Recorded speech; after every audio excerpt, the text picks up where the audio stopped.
আসসালামু আলাইকুম। দেখতে পাই একটা চালতার আচার, সো এটা হলো আমার ফেভারিট আচার, আমি খুব ভালো পাই। তো চালটা সিদ্ধ দিছি, হলুদ দিছি, লবণ দিছি, দেওয়ার পরে আমি পাটাত চেঁচমো, চেঁচার অর্থ হইলো পাটাত চেঁচলে আর কি হালকা একটু চেঁচলে আর কি মশলাটা এটার ভিতরে ঢুকে আর টেস্টি লাগে। সো একটা মশলা বানাইলাম, মেথি দিলাম, তারপরে জিরা, দারচিনি, এলাচি, গোলমরিচের গুঁড়া দিয়া ব্লেন্ড করছি।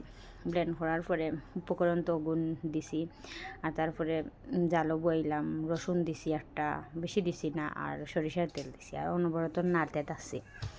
নাড়ার পরে আমি দিছি মরচা গুড়, আর পানি দিছি না, পানি দিলে আচারটা নষ্ট হয়ে যাব। মরচা গুড় দিছি, অনবরত মরচা গুড় নাড়তে থাকছি, মরচা গুড়ের পানি দিয়া আর কি আচারটা হয়ে যাব।